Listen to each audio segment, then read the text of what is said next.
Selamat bertemu lagi anak-anak.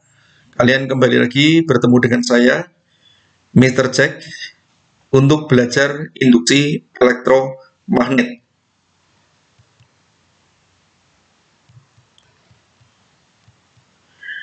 Perhatikan lampu sepeda yang menyala. Mengapa lampu sepeda bisa menyala?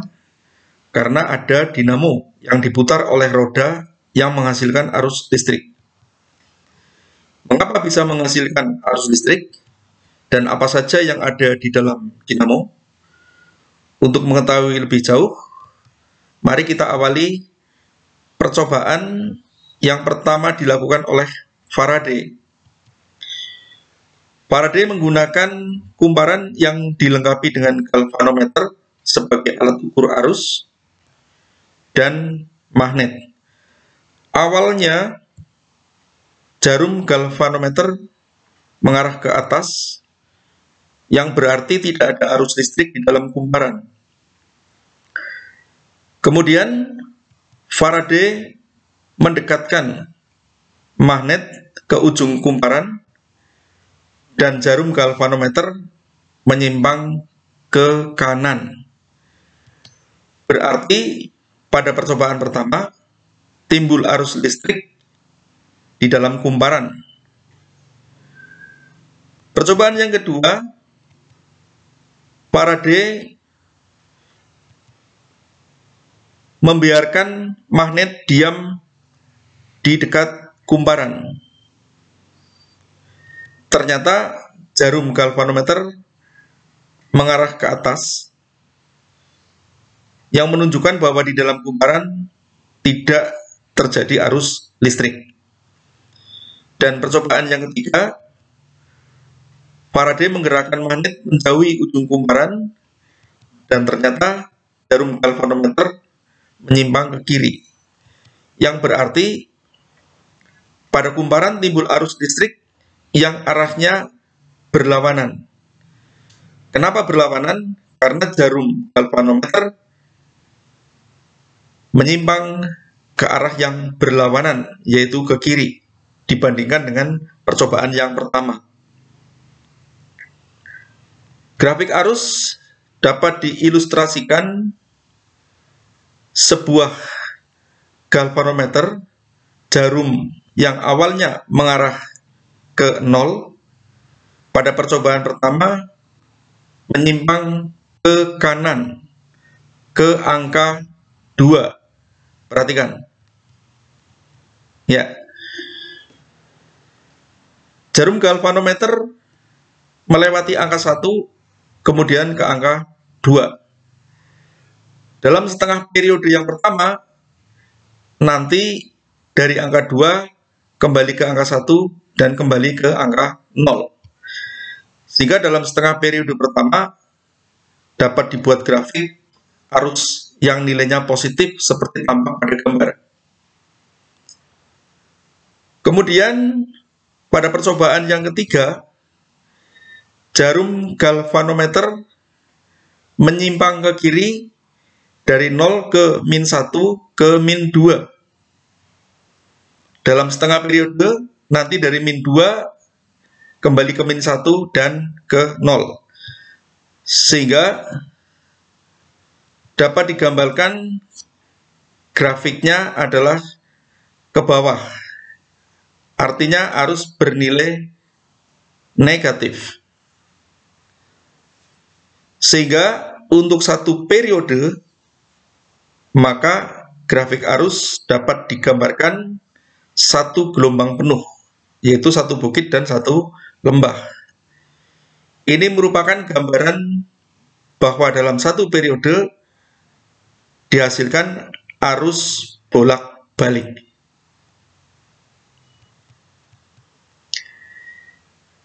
Sebuah magnet berada di dekat kumparan. Magnet memiliki medan magnet, artinya memiliki garis-garis gaya magnet.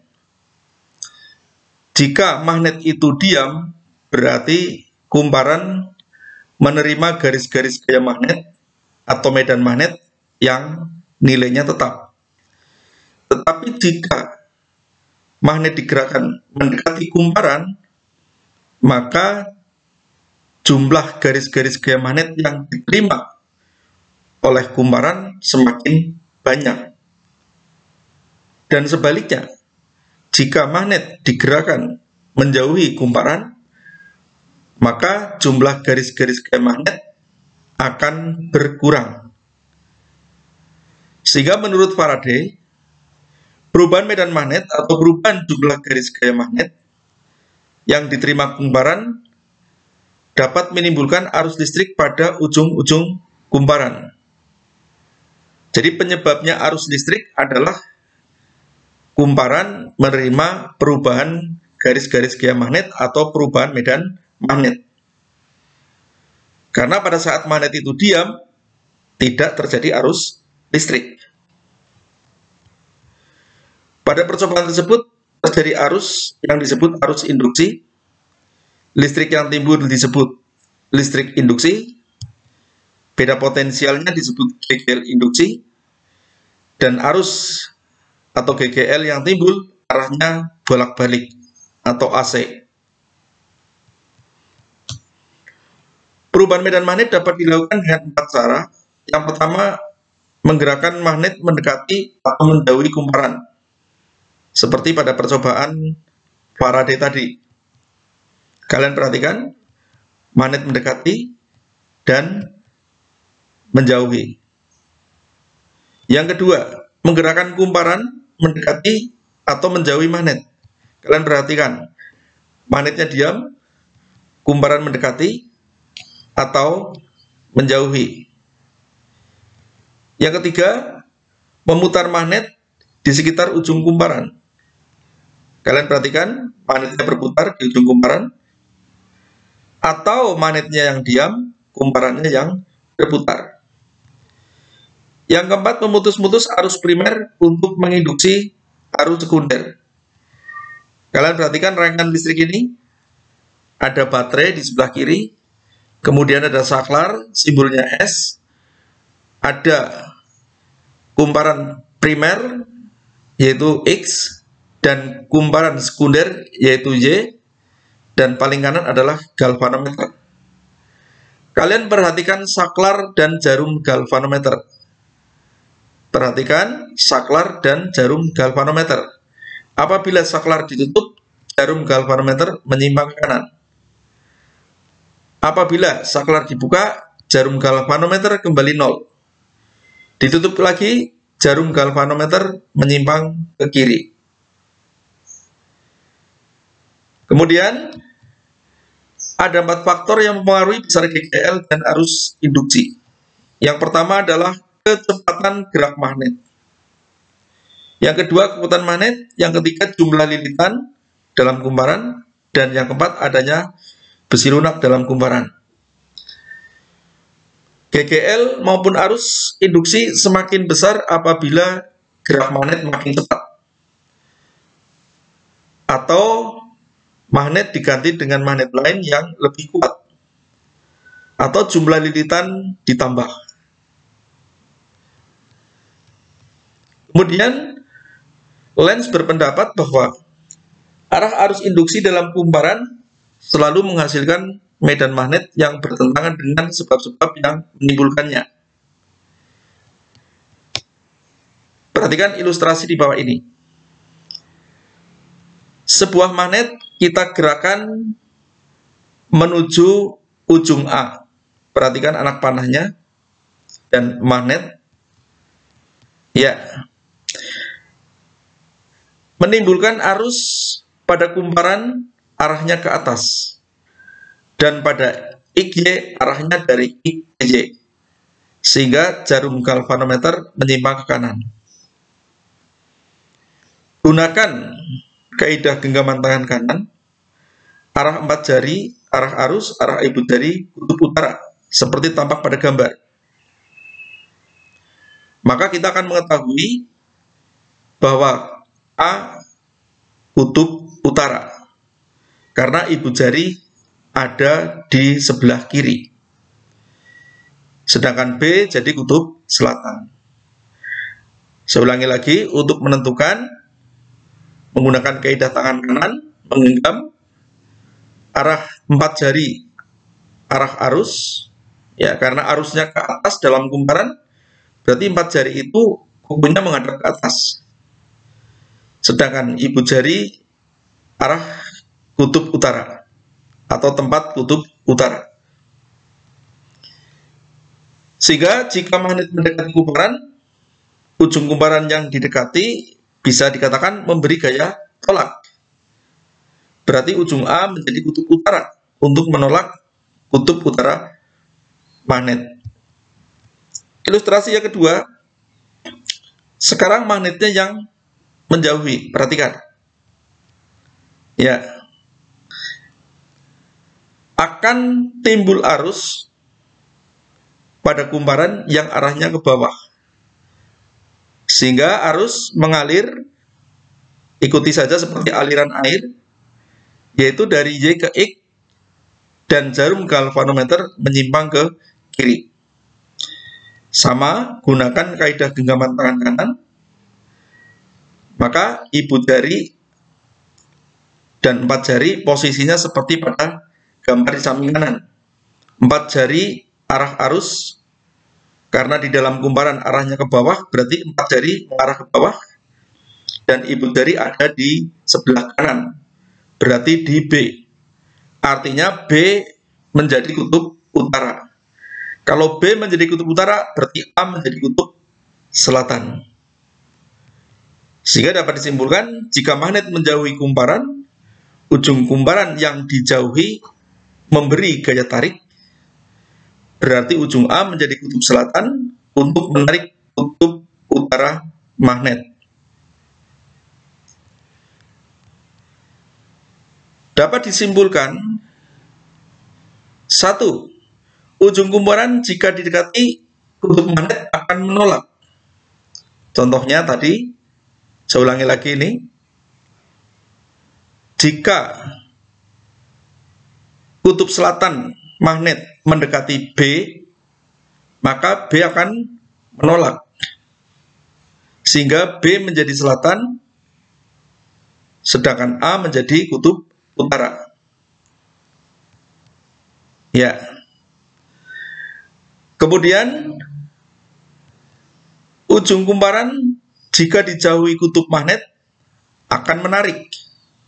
Contohnya ini kutub utara menjauhi ujung A, maka nanti ujung A akan menarik sehingga menjadi kutub selatan. Perhatikan, ya. Dan ujung B menjadi kutub utara. Sedangkan untuk menentukan arah arusnya, kita gunakan kaidah genggaman tangan kanan 4 jari sebagai arah arus. Ada 4 soal yang bisa kalian coba untuk lebih memahami. Soal yang pertama, ditanyakan A kutub apa, B kutub apa. Kalian perhatikan bahwa kutub magnet S, kutub S mendekati B. Ya, kutub magnet S atau kutub S mendekati B, maka B akan menolak. Sehingga B menjadi selatan, A menjadi utara. Kemudian pada XY bagaimana arahnya? Kita gunakan genggaman tangan kanan. Karena A kutub utara, berarti ibu jari menghadap ke kiri. Berarti 4 jari mengarah ke atas. Artinya pada kumparan arah arus ke atas. Sehingga arus mengalir dari X ke Y. Soal yang kedua, pertanyaan sama. Karena ujung A dijauhi kutub utara, maka ujung A akan menarik. Supaya bisa menarik, maka ujung A menjadi kutub selatan, B menjadi kutub utara. Kemudian bagaimana arah arus pada XY? Kita gunakan genggaman tangan kanan. Karena B kutub utara, berarti ibu jari mengarah ke kanan, sehingga 4 jari mengarah ke bawah. Berarti arus listrik pada kumparan arahnya ke bawah. Akibatnya arus listrik mengalir dari Y ke X. Soal yang ketiga, kalian perhatikan. Sebuah magnet kutub utara mendekati P. Kutub utara mendekati P. Berarti P akan menolak. Berarti P menjadi kutub utara supaya bisa menolak. Dan Q menjadi kutub selatan. Bagaimana arah arusnya? Karena kutub utaranya adalah P, berarti ibu jari menghadap ke atas. Dan 4 jari sebagai arah arus berarti mengarah ke kanan. Artinya arus listrik pada kumparan arahnya ke kanan. Sehingga arus mengalir dari A ke B. Soal yang terakhir, kalian perhatikan. Ya, kutub selatan magnet menjauhi R. Kutub selatan magnet menjauhi R. Maka R akan menarik. Supaya menarik, maka R akan menjadi kutub utara dan S menjadi kutub selatan. Bagaimana arah arusnya? Kita gunakan genggaman tangan kanan. Karena kutub utaranya adalah R, ibu jari mengarah ke atas, berarti 4 jari mengarah ke kanan, atau arus listrik mengarah ke kanan.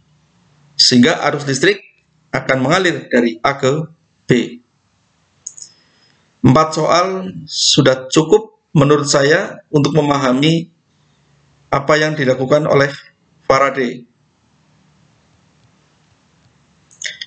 Berikutnya, alat yang bekerja berdasarkan induksi elektromagnet. 1 generator, 2 transformator, 3 induktor. Generator, alat yang mengubah energi mekanik atau gerak menjadi energi listrik. Ada 2 jenis, yaitu generator AC, disebut alternator, dan generator DC. Ini adalah contoh generator ukuran kecil yang kita semua paham bahwa ini adalah sebuah dinamo yang jadi satu dengan sumbu adalah magnet, sehingga pada dinamo yang berputar adalah magnetnya jika sumbunya berputar. Kemudian kumparan meliliti inti besi. Apa perbedaan generator AC dan DC? Generator AC menggunakan 2 cincin luntur. Generator DC menggunakan 1 cincin yang terbelah 2 yang disebut komutator. Kalian perhatikan, ini adalah generator AC dan DC. Pada generator tampak ada beberapa bagian, 1 cincin, 2 kumparan, 3 magnet, 4 sikat-sikat, ya. Beras itu sikat-sikat. Pada generator DC, kumparan cincinnya terbelah 2.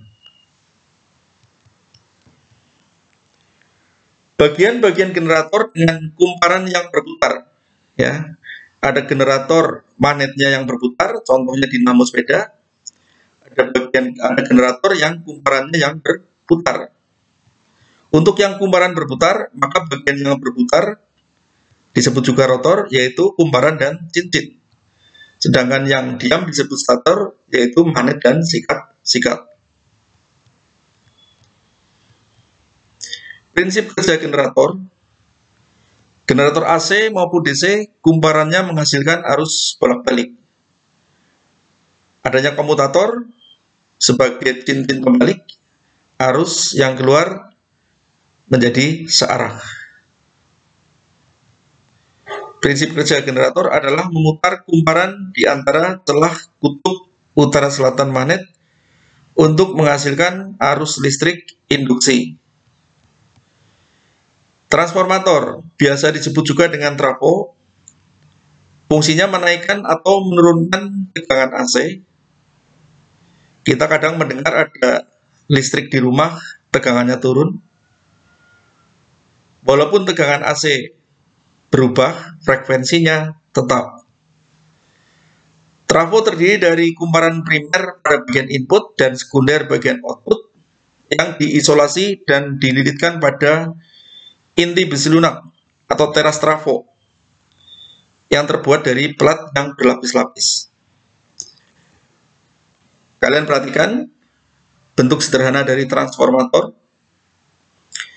Bagian input biasa diberi tanda P primer atau ada simbol sumber tegangan AC, yaitu berupa lingkaran ada tanda S di tengahnya. Kemudian bagian sekunder diberi tanda S atau ada alat, misalnya pada gambar yang kalian lihat, sebuah lampu pijar. Bisa juga ditandai dengan simbol hambatan R, karena semua alat punya hambatan. Gambar samping kanan adalah teras trafo dibuat berlapis-lapis supaya suhu trafo terkendali. Perlu kalian ketahui bahwa trafo jika dipakai, ada sebagian energi yang berubah jadi energi panas. Mengapa demikian? Karena elektron-elektron bergerak berputar, dikenal dengan nama arus eddy atau arus pusar, yang menyebabkan teras trafo suhunya naik. Ada dua terminal pada trafo. Terminal pada bagian input atau primer ada beberapa pilihan. Yang saya beri warna merah karena kita sekarang kebanyakan menggunakan 220 volt. Ini tampilan depannya untuk input. Kemudian bagian output, jika trafo itu adalah trafo step down, penurun tegangan, angkanya kecil-kecil, 3 volt, 4,5, dan seterusnya. Ini tampilan bagian output atau sekunder.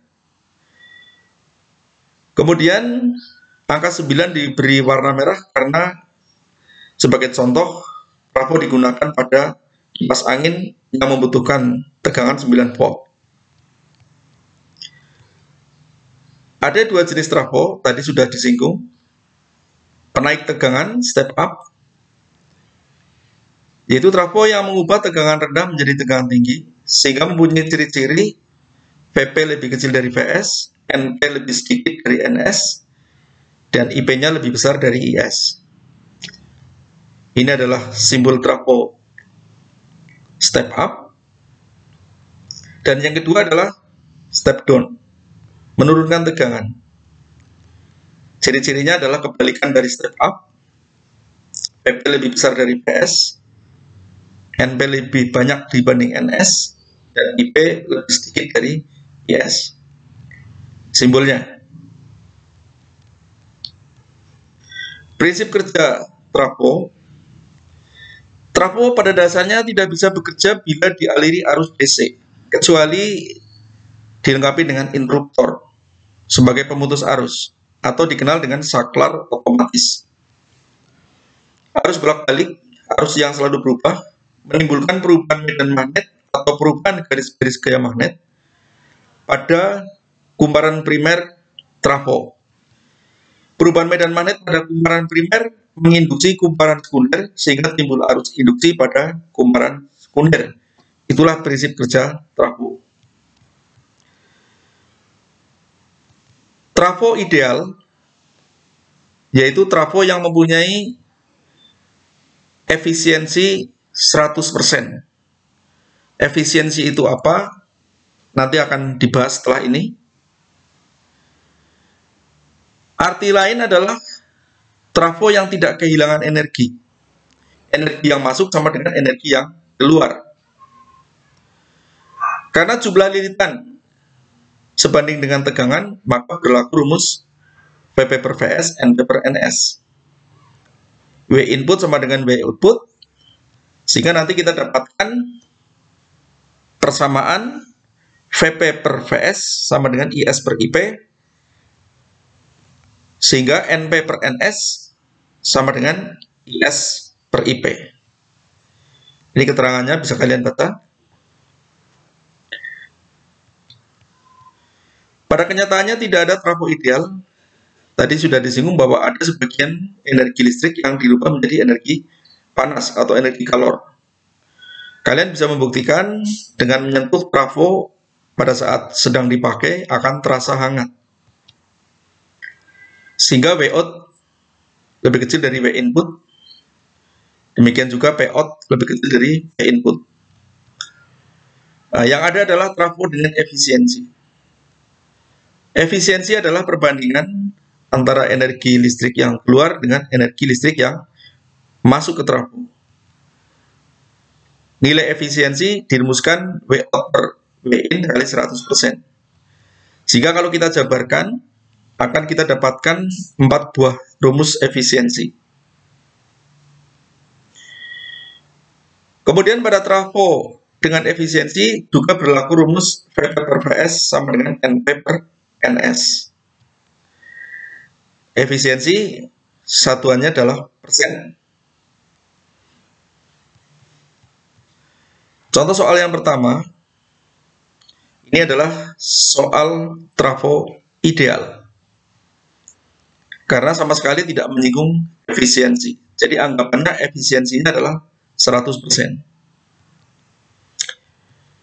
Diketahui NP, NS, VP, IP, dan ditanyakan VS, PS, dan IS.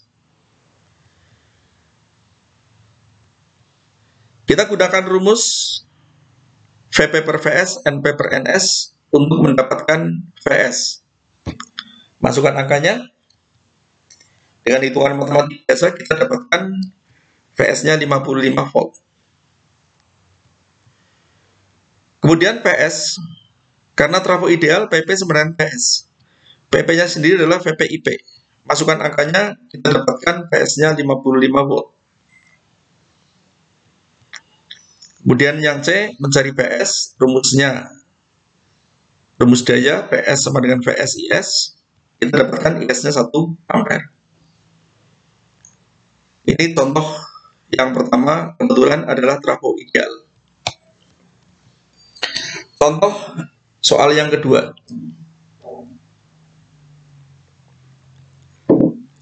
Pada soal diketahui efisiensi 80%, berarti ini trafo dengan efisiensi. Diketahui efisiensinya 80%, ditanyakan IP, PP, PS, dan NS.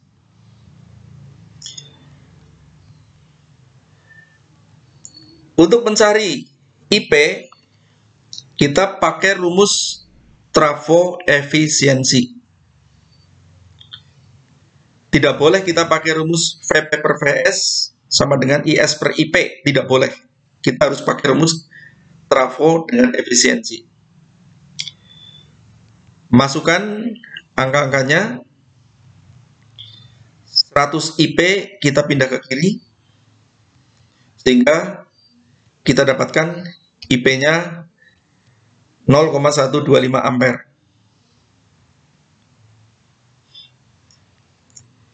Kemudian mencari daya pada bagian primer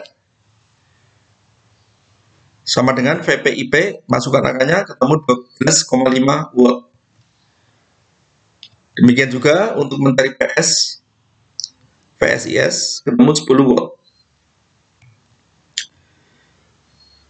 Untuk mencari NS, kita bisa menggunakan rumus VP per VS sama dengan NP per NS. Sehingga kita dapatkan NS-nya adalah 10 lilitan. Ini contoh untuk soal trafo tidak ideal atau trafo dengan efisiensi. Soal yang ketiga, ya, ditampilkan gambar. Seperti yang pernah saya beritahukan tadi bahwa kita harus bisa menentukan mana bagian primer dan sekunder. Ya. Bagian primer itu bisa ditandai P, bisa ditandai simbol sumber tegangan. Nah, di sini yang primernya ada lingkaran, ada tanda S-nya. Itu berarti sumber tegangan. Berarti itu adalah bagian primer. Sedangkan di bagian kiri, ini ada simbol hambatan, R. Ini merupakan bagian sekunder. Tadi sudah saya beritahukan bahwa bagian sekunder bisa ditandai dengan huruf S, bisa ditandai dengan simbol hambatan, R, bisa ditandai dengan gambar alat. Perbandingan 5:100 boleh ditulis PP-nya 15, NP-nya 5, NS-nya 100. RS-nya 150 ohm. Ditanya IP dan VS. Gunakan rumus PP per VS sama dengan NP per NS. Kita akan dapatkan PS-nya 300 volt. Berikutnya, mencari VS. VS sudah ketemu, kita gunakan untuk mencari IS. Ketemu IS-nya adalah 2 ampere. Karena ini trafo ideal, kita bisa menggunakan rumus PP per VS sama dengan IS per IP. Masukkan angkanya, kita sudah dapatkan VS dan IS. Kita adakan perkalian silang, maka IP diperoleh 40 ampere. 3 soal yang berhubungan dengan trafo saya kira cukup. Kalau masih kurang jelas, kalian ulang-ulang kembali. Kita melanjutkan sebuah catatan di situ bahwa alat listrik, baik itu TV, HP, radio, dan seterusnya, itu ada di bagian sekunder karena memiliki hambatan R. Penggunaan transformator cukup banyak pada alat-alat elektronika. Ya, umumnya sebagai penurun tegangan. Karena kita punya alat elektronika, umumnya tegangannya adalah rendah. Pada pengelasan listrik, ini juga untuk menurunkan tegangan, sehingga diperoleh kuat arus sekunder yang besar. Sebagai gambaran, trafo dengan NP banding NS 160 banding 1, ini dapat mengubah arus 1 ampere menjadi 160 ampere. Kalian hubungkan dengan rumusnya. Pada arus 160 ampere ini dapat membuat logam meleleh. Pada tungku induksi ini juga menurunkan tegangan. Transmisi listrik jarak jauh dikenal dengan PLDC. Dipakai trafo step up dan step down. Untuk lebih jelas, kalian perhatikan tentang LCC ya. Kita biasanya menggunakan tegangan tinggi, tidak menggunakan arus tinggi. Karena tegangan tinggi mempunyai keuntungan yaitu energi yang hilang kecil. Dengan tegangan tinggi berarti arusnya kecil. Energi yang hilang jadi kecil. Generator dapat jauh dari konsumen atau pemakai, lebih ekonomis. Karena dengan tegangan tinggi, arusnya kecil, membutuhkan pengantar atau kabel yang kecil. Ini gambaran TLCC. Mulai dari sebelah kiri, generator dapat menghasilkan tegangan 6-10 kV, kemudian dinaikkan menjadi 150 kV menggunakan trafo step up, kemudian diteruskan mungkin ke kota-kota lain, dan sebelum masuk kota diturunkan dengan trafo step down menjadi 20 kV. Sebelum masuk ke rumah diturunkan lagi menjadi 220 volt. Yang berikutnya adalah kemagnetan dalam produk teknologi. Ada magnetic resonance imaging untuk mendeteksi penyakit, merekam pikiran, dan deteksi dini gejala epilepsi. Bagaimana bentuk alatnya kalian lihat? Mungkin kalian pernah lihat. Pasien terlentang pada sebuah alat, kemudian alatnya masuk, kemudian medan magnet dihasilkan oleh alat hingga 5.000 kali. Ini akan mengakibatkan nukleon di tubuh kita bergerak berbaris sejajar menjadi jarum kompas. Ya, yang tadinya tidak beraturan, kemudian menjadi sejajar.